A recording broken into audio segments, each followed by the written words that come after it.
Hello, good morning children. आज आपका lesson number 3 करा रही हूँ, सेंस ऑर्गन। आइज़ के बारे में मैंने आपको पहले बता दिया था। हमारे 5 सेंस ऑर्गन होते हैं: eyes, nose, ears, skin and tongue. आज हम नोज़ के बारे में पढ़ रहे हैं इस समय। Our nose help us to smell things.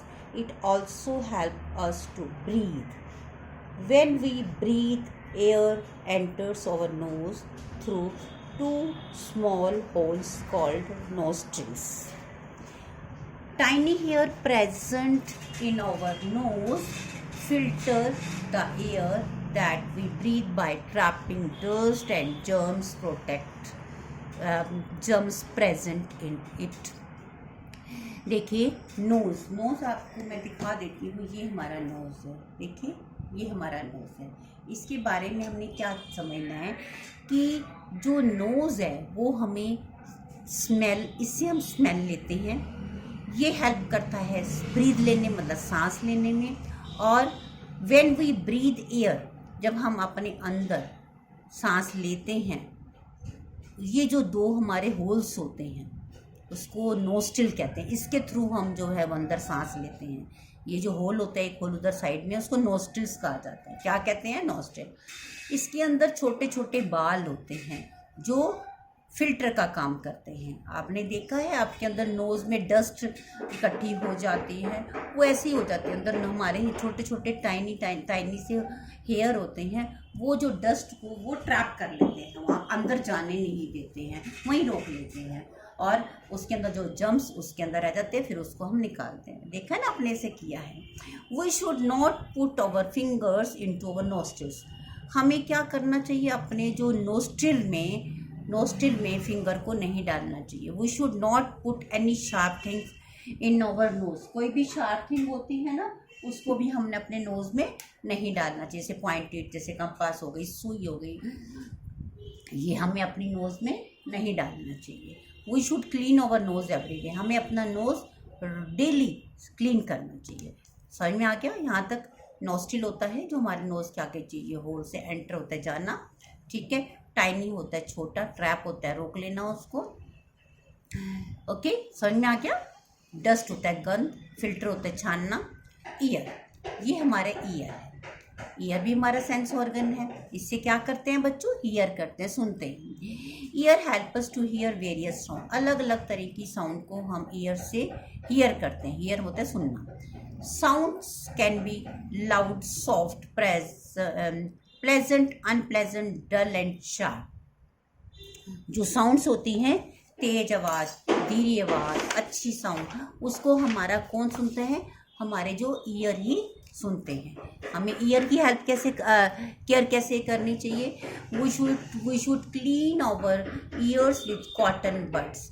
Cotton buds होते हैं, आपने देखा है कॉटन बड्स? एक स्टिक से होते हैं, प्लास्टिक, उसके आगे थोड़ी सी कॉटन लगे होते हैं, उसको कॉटन बड कहते हैं। कॉटन बड से ही हमें ईयर को क्लीन करना चाहिए। We should never put sharp things in our ears. हमें कोई भी शार्प जो थिंग्स होती हैं उसको हमें ईयर में भी नहीं डालना चाहिए। जैसे अभी हमने पहले पढ़ा, नोज में भी नहीं डालना चाहिए, ईयर में भी नहीं डालना चाहिए। ठीक है। फिर नेक्स्ट पढ़ते हैं टंग। ये हमारी टंग है, जीभ जिसको कहते हैं। Tongue helps us to taste things, and the surface of the tongue has many taste buds. These taste buds help us to difference between the various states of food, such as sweet, bitter, sour, salty. The tongue are also help us to chew the swallow food and can speak clearly with the help of tongue. जो टंग है वो, उससे हमें test का पता चलता है। हमारी जो टंग की सरफेस पर ये बड हैं, स्मॉल टेस्ट बर्ड्स और लार्ज टेस्ट बर्ड्स। ठीक है। ये आगे और पीछे ये हमें क्या बताते हैं?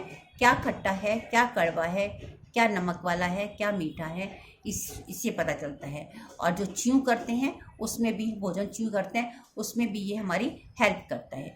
We should clean our tongue with a tongue cleaner. हमें अपने टंग क्लीनर से ही हमारी टंग को क्लीन करना चाहिए। और we should rinse our mouth properly after every meal to clean tongue. Every meal, हर भोजन, जो भी भोजन, पहला भोजन खाया या दूसरा खाया, लंच किया, डिनर किया, ब्रेकफास्ट किया, उसके हर मील के बाद हमें अपना रिंस, इसमें रिंस का मतलब है कि हमें कुल्ला करना चाहिए। समझ में आ गया? क्या करना चाहिए? कुल्ला करना चाहिए। The sense of smell and taste are closely connected.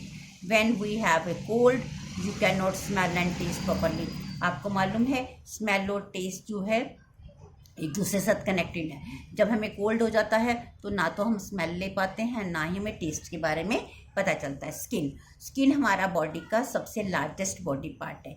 और skin help us to touch and feel things. It help us to know how to cold, soft and hard, smooth, rough things are. Skin cover our body or protect the internal organs from germs and bacteria. It keeps our body moisturized and also regulates the body temperature.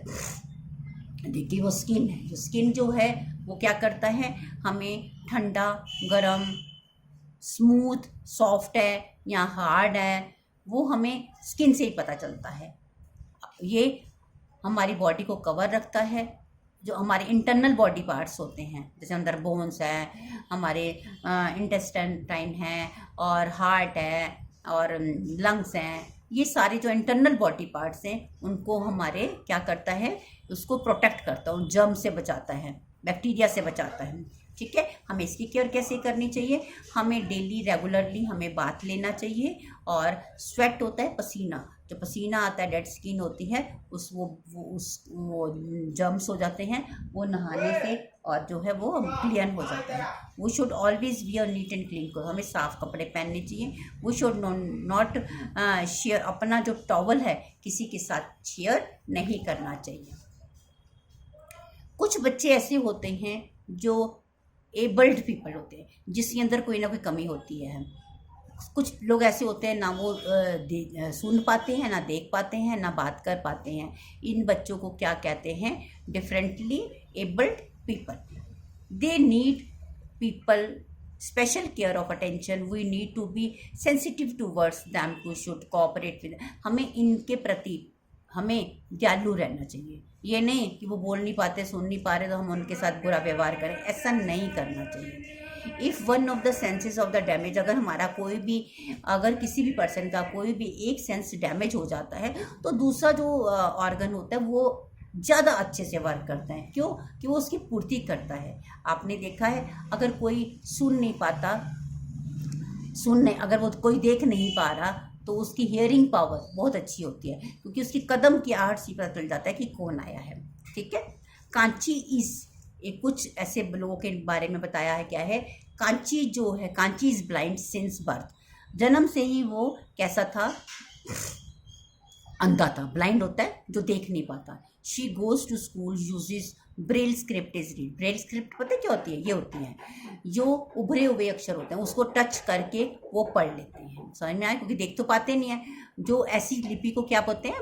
Braille script, जो blind लोग पढ़ते हैं।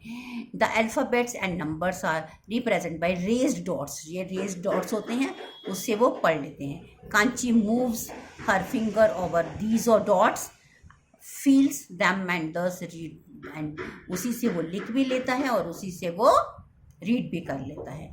Apart from studies she is also good in singing. इसके साथ साथ वो singing में अच्छा था। She has participated in many singing competition and has won medal and trophies। इसी से उसने जो है बहुत सारी कंपटीशन भी जीते, ट्रॉफीज जीते, मेडल्स जीते। जबकि वो क्या थी? वो ब्लाइंड थी, देख नहीं पाती थी। Braille script was created in, Braille script जो थी किसने क्रिएटेड करी थी? फ्रेंच मैन ने, लुइस ब्रेल नाम के इंसान ने। क्या है? तभी तो उन्हीं के नाम से तो ब्रेल स्क्रिप्ट नाम लिखा गया। कहाँ के थे? फ्रेंच मैन थे, लुइस ब्रेल। इन्होंने जो ये वाली जो लैंग्वेज है, वो जो ब्रेल लिपि है, उसको क्रिएट किया था। Who lost his eyesight due to, जब वो छोटे बच्चे थे एक्सीडेंट से उनकी आईसाइट चली गई थी, फिर उन्होंने क्या हुआ? उन्होंने ब्रेल लिपि जो थी वो क्रिएट करी। Helen Keller was differently abled child. Helen Keller जो थी वो भी डिफरेंटली एबल्ड चाइल्ड थी। She was both blind and deaf. मतलब ना तो वो बोल सकती थी ना वो सुन सकती थी। लेटर शी बिकम में फेमस ऑथर है, वेरी पॉपुलर टीचर। और बाद में वो क्या बनी, राइटर बनी, उसने कहा उपन्यास लिखे और वेरी पॉपुलर टीचर बनी। कौन, हेलेन केलर। ठीक है।